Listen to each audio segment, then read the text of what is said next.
Hello అండి. నమస్తే. నేను సిరికుమారిని. నిన్న పెట్టవలసిన వీడియో అండి. నాకు వీడియో ఆహ్, తీయడం అంటే కుదరలేదు. చీకటయిపోతూ ఉంది రోజంతాని. 3 రోజుల నుంచి ఇదే తంతండి. ఈరోజు బావుంది. ఈరోజు ఎండ బానే వచ్చింది.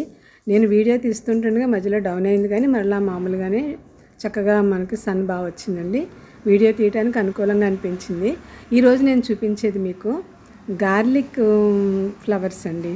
వీటిని గార్లిక్ ఫ్లవర్స్ అంటారు. ఇది నేను పెట్టి 2 ఇయర్స్ అవుతుంది.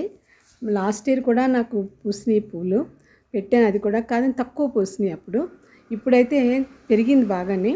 ఇది వింటర్‌లో పూస్తదండి. చూసారా ఎలాగా ఆహ్, చక్కగా పక్కన వచ్చి అవి చూడడానికి ఎలా ఉందంటే మనము పువ్వులు దగ్గరగా గుచ్చినట్టుగా ఉంటదండి చూడడానికి. ఇంకా మీరు ముందుకెళ్ళి చూడండి.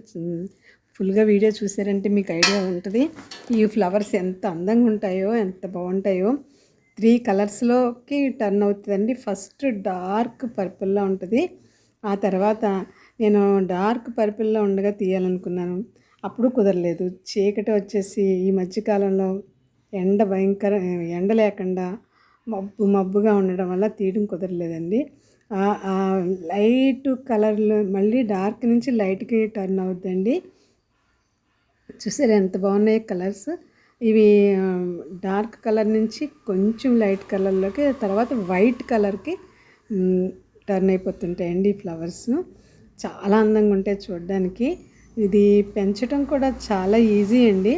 ఇది మనము గార్లిక్ ప్లాంట్ అని అడిగితే మనకి నర్సరీలో దొరుకుతుంది. నేను ఇది ఎక్కడో వీడియోలో చూసాను. ఎక్కడో ఏదో వీడియో చూసినప్పుడు గార్లిక్ ఫ్లవర్స్ అంటే ఏంటబ్బా అని నేను ఎంక్వైరీ చేస్తే అండి నర్సరీలో, రాజమండ్రి నర్సరీలో దొరికింది. చాలా చిన్న మొక్క, అంటే ఇంచుమించు ఏమన్నా 2 ఫీట్ హైట్ ఉన్న మొక్కని నేను తెచ్చిపెట్టుకున్నాను. అది గ్రో బ్యాగ్లో పెట్టాను. చూసారా ఫ్లవర్స్, చూసారా ఎలా ఉన్నాయని, ఒక దండ గుచ్చినట్టుగా ఉన్నాయండి. మామూలుగా ఫ్లవర్స్ అనేవి గుత్తులు కింద పూస్తూ ఉంటాయి, కానీ ఈ ఫ్లవర్స్ పూసే విధానమే వేరు అసలని. ఒకే తీగికి దగ్గరగా గుత్తులు కింద వస్తాయి. అవి ఒక లైన్గా వస్తాయండి. ఆ లైనే వీటికి ఒక దండ గుచ్చినట్టుగా ఈ ఫ్లవర్స్ కనిపిస్తుంటాయి. చాలా బాగుంటాయి. చాలా రోజులు ఉంటుందండి. ఫ్లవర్స్ వచ్చాక కూడా తొందరగా అవి వాడిపోవడం, పడిపోవడం, రాలిపోవడం అనేది ఉండదు. ఈ ఫ్లవర్స్ కూడా ఇంచుమించు 10 రోజులు, 15 రోజులు ఖచ్చితంగా. చూసారు డార్క్ కలర్ ఇంకా పర్పుల్లో ఉంటుందండి. ఇప్పుడు ఈ ప్లాంట్ని మనము కింద అంటే నేల మీద వేసండి మన ఇంటి ముందు ఒక ఆర్చ్ మాదిరిగా దాన్ని మనం షేప్ తీసుకొస్తే కూడా చాలా అందంగా ఉంటాయి ఈ ఫ్లవర్స్. మాత్రము స్మెల్ అయితే ఆకులు కొంచెము మనకి గార్లిక్ వాసన వస్తుందండి. ఫ్లవర్స్ అటువంటి వాసన ఏమి ఉండదు, ఎలాంటి స్మెల్ ఉండదు, కానీ చూడడానికి మాత్రం చాలా అందంగా ఉంటాయండి. అవి ఫస్ట్ డార్క్ కలర్లో ఉంటాయి, తర్వాత కొంచెం లైట్ పర్పుల్కి, తర్వాత వైట్కి వచ్చి కొన్ని రోజులుండి ఒక 15 రోజుల పాటు ఉంటాయి. ఆ తర్వాత రాలిపోతాయి. మరలా సీజను మనకి ఇది వింటర్ సీజన్లో వస్తున్నాయండి ఈ ఫ్లవర్స్. వింటర్లోనే బాగా పూస్తున్నాయి. కాబట్టి మీకు ఎవరికైనా ఇంట్రెస్ట్ ఉంటే ఇంత అందమైన ఫ్లవర్స్ని విడిచిపెట్టకుండా పెంచుకుంటారని నాకు మా గార్డెన్లో చూడగానే చాలా ఆనందం అయిపోయింది. నేను ఎక్కువ పైకి వెళ్ళట్లేదు ఈ మధ్యకాలంలోని, కానీ వెళ్ళి చూడగానే అబ్బాయి ఇంత బాగా పూసినాయి అనిపించింది. మొత్తం నేను పందిరి కింద కట్టి ఆ పందిరి పైకి మేము పాకించామండి. ఇది టెర్రస్ గార్డెన్లో పెట్టిన ప్లాంట్. ఒక గ్రో బ్యాగ్లో పెట్టాను. ఆ గ్రో బ్యాగ్ కూడా మీకు చూపిస్తాను. అందులో ఇంత చక్కగా పెరిగి ఇలాంటి అందమైన ఫ్లవర్స్ని మనం గార్డెన్లో చాలా ఈజీగా పెంచుకోవచ్చు. దీనికి ఎక్కువ ఏమీ శ్రమ పడని అవసరం లేదు. నేను మాత్రం గ్రో బ్యాగ్లోని మట్టి, అంటే నేను లాస్ట్ టైం మీకు చూపించాను కదా, ఒక గ్రో బ్యాగ్ తీసుకుంటాను. కిచెన్ వేస్ట్, డ్రై లీవ్స్, మట్టి లేయర్గా వచ్చిన కిచెన్ వేస్ట్ అలా తీసుకెళ్ళి సంచిలో వేసేస్తుంటాను. పైన మట్టి చల్లేస్తుంటాను. మళ్ళీ గార్డెన్ మనం క్లీన్ చేసినప్పుడు వచ్చిన డ్రై లీవ్స్ అన్నీ వేసేస్తుంటాను. చూడండి, నేను మీకు పందిరి పైనుంచి అంటే నిచ్చెన మీద ఎక్కి నేను పైనుంచి మీకు వీడియో తీసి చూపిస్తున్నాను. ఎంత అందంగా ఉందో చూసారా. మరి నేనండి మట్టి ఎలా వేస్తాను చెప్తున్నాను కదా, లేయర్గా వేసేస్తాను. మళ్ళీ 2-3 డేస్ తర్వాత వచ్చే కిచెన్ వేస్ట్ని మళ్ళీ కలెక్ట్ చేసి అదంతా పట్టుకెళ్ళి మళ్ళీ అలాగే వేసి దానిపైన డ్రై లీవ్స్ వేసి మట్టి జల్లేసి వదిలేస్తాను. అలా వదిలేసిన ఆ బ్యాగ్ మనకి ఒక 2 మంత్స్కి మంచిగా మట్టి తయారైపోద్దండి. అందులో మనము కొంచెం వేపపిండి, మాగిన పశువుల ఎరువు కలిపేసేసి అందులో మనం ఆ గ్రో బ్యాగ్లో వేసి కిందకి పైకి మట్టి అంతా కలిపేసేస్తే చాలా మంచి మట్టి అండి. ఎలాంటి ఎరువులు తెచ్చి నేను వేసేది లేదు. ఈ విధంగా నేను అందులో ఆ గ్రో బ్యాగ్లో నేను మొక్క పెట్టాను. అది చక్కగా పెరిగింది. చాలా చాలా అందంగా ఉంటాయి ఫ్లవర్స్. ఇవి కలర్ఫుల్గా ఉంటాయి. వింటర్ సీజన్లో ఫ్లవర్స్ బ్రహ్మాండంగా పూస్తాయండి. చామంతులు, బంతులు, మరి రోజెస్ ఇవన్నీ. కానీ ఇలాగా తీగ ఇది క్రీపర్ అండి. అయినా టెర్రస్ గార్డెన్లో చాలా చక్కగా పెంచుకోవచ్చండి. కూడా మనం వింటర్లో గార్డెన్లో పెట్టుకోవచ్చండి. మన వీలుని బట్టి, మన అవసరాన్ని బట్టి, మన గార్డెన్ అందంగా తీర్చిదిద్దుకోవడాన్ని బట్టి కూడా మనము పూజించవచ్చు. కేవలం ఒక బంతి మొక్కలు లేదా చామంతి మొక్కలే కాకుండా ఇలా క్రీపర్స్ ప్లాంట్స్ కూడా మన ఫ్లవర్స్ని కూడా మనం పెంచుకోవచ్చు. సన్నజాజులు, వీరజాజులు ఎలా పెంచుకుంటామో అలాగే వీటిని కూడా చూడండి ఎంత అందంగా ఉన్నాయో ఫ్లవర్స్. కాబట్టి దీనిని ఏమంటారంటే అండి, ఈ ప్లాంట్ని గార్లిక్ ప్లాంట్ అంటారండి. మీకు ఎవరికైనా ఇంట్రెస్ట్ ఉంటే మీరు గార్లిక్ ప్లాంట్ని అడగండి, నర్సరీలో దొరుకుతుంది. తీసుకొచ్చి మీరు కూడా ట్రై చేయండి.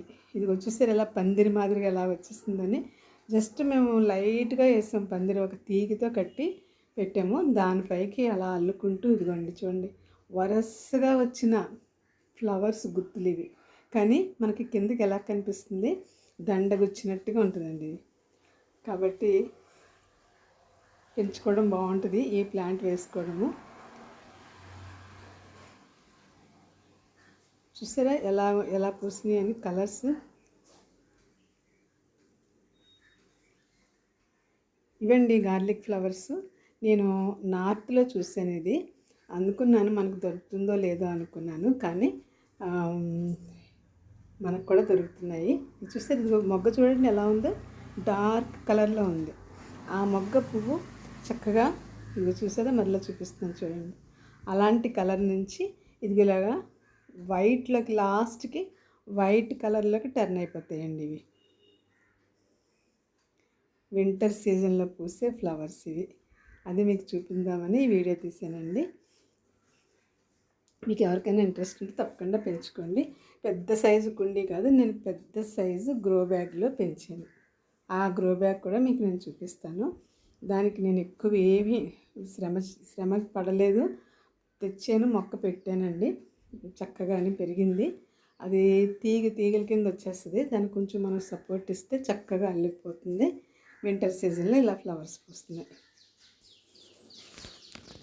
ఫ్లవర్స్ అంటే ఇంట్రెస్ట్ ఉన్నవాళ్ళు ఇలా పెంచవచ్చు. చక్కగా దాన్ని ఒక ఆర్చ్ మాదిరిగా కట్టి దానికి కూడా సపోర్ట్ ఇచ్చి మనము దాన్ని తయారు చేసుకోవచ్చు.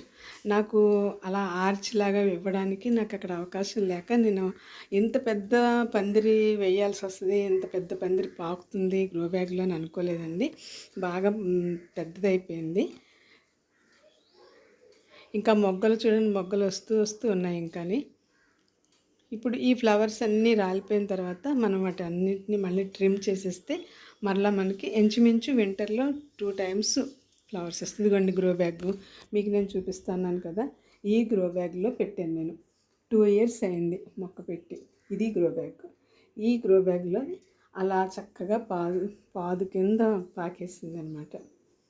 ఇప్పుడు ఈ ఆకునండి ఇలాగా తెంపి నలిపి మనము స్మెల్ చూస్తే మనకి వెల్లుల్లిపాయ వాసన వస్తుంది, గార్లిక్ వాసన వస్తుంది. ఒక్క లీఫ్కే అది, మళ్ళీ ఫ్లవర్స్ అటువంటి వాసన అది రాదు, ఓన్లీ లీఫ్ మాత్రం. అందుకనే కావాలి మరి గార్లిక్ ఫ్లవర్స్ అంటారు. మరి దీనికి ఇంకేమైనా ఫ్లవర్స్ పేరు ఉందేమో నాకు తెలియదండి. మీకు ఎవరికైనా తెలిస్తే కామెంట్లో పెట్టండి. ఇదండి ఈరోజు మరలా మేము ఏం చేసామంటే, కింద చెట్టులో నాకు దబ్బకాయలు కాసినాయి. అవి కూడా నేను హార్వెస్ట్ చేశాను. అది కూడా ఒక లుక్ వేయండి. చాలా బాగా కాస్తున్నాయి దబ్బకాయలు. అవి అసలు సీజన్లో కాస్తాయట, మరి నాకు ఎప్పుడు కాస్తున్నాయి. ఇదిగోండి గ్రో బ్యాగ్ని చూపిస్తూ ఈ విధంగా మనం ఎందులోనైనా పెంచవచ్చు. మనం ప్లాంట్ పెద్ద పెద్ద మనకి వెనకాల బ్యాక్ యార్డ్ ఉండాలి, ఫ్రంట్ ఉండాలి అని ఏమీ లేదు. మనం చక్కగా టెర్రస్ గార్డెన్లో ఇలా పెద్ద సైజు గ్రో బ్యాగులు కూడా పెద్ద ఎక్కువ కాస్ట్లీ ఉండవండి. తెచ్చేసుకుని మనం ఇలా మట్టి వేసేసుకుని మనం వచ్చిన కిచెన్ వేస్ట్ని ఇలా తయారు చేసేసి పెట్టుకుని ఉంచుకుంటే చాలా చక్కగా ఇలా అందమైన ఫ్లవర్స్ పూస్తాయి. ఇది చూసారా దబ్బకాయలండి. మేము ఒకరికి ఇద్దామని చెప్పి కోసాము. ఇంచుమించు ఈరోజు ఒక 15 కాయలు మేము హార్వెస్ట్ చేసాము. అవి ఎలాగో నేను మీకు వీడియో పెడుతున్నాను కదా అని చెప్పి ఇంకా అవి కూడా నేను జస్ట్ చూపిస్తున్నాను చూడండి. ఇవ్వండి ఈరోజు వీడియో. మరి చిన్న ప్రేయర్ అండి. పరిశుద్ధుడైన తండ్రి, పరలోకమందున్న ప్రభువా, మీరు మాకు అనుగ్రహించిన గార్డెన్ కొరకు స్తుతులు. ఇదిగో ఈరోజు ఇచ్చిన ఈ దబ్బకాయల కొరకు కూడా మీకు వందనాలు ప్రభువా. మేము అనుకోలేదు, ఊహించలేదు. మరి మీరు ఇచ్చినటువంటి సమృద్ధైన పంటను బట్టి మీకు స్తుతులు చెల్లిస్తున్నాము. మా వ్యూవర్స్ని, మా సబ్స్క్రైబర్స్ని, ప్రతి ఒక్కరిని ఆశీర్వదించండి ప్రభువా. తండ్రి, ముఖ్యంగా మా వ్యూవర్స్ కోసం నేను చేస్తున్న ప్రార్థన మీ సన్నిధికి చేరనివ్వండి. వారి అవసరతలు తీర్చిపెట్టండి. మా రాష్ట్ర ప్రజలను, మా దేశ ప్రజలను, యావత్ ప్రపంచాన్ని మీ చేతులకు అప్పగిస్తున్నాను. మీరే దీవించి ఆశీర్వదించమని నజరేయుడైన యేసు నామములో స్తుతించి ప్రార్థించి ప్రతిమలాడి వేడుకుంటున్నాం తండ్రి. Amen. Thanks for watching. Bye అండి.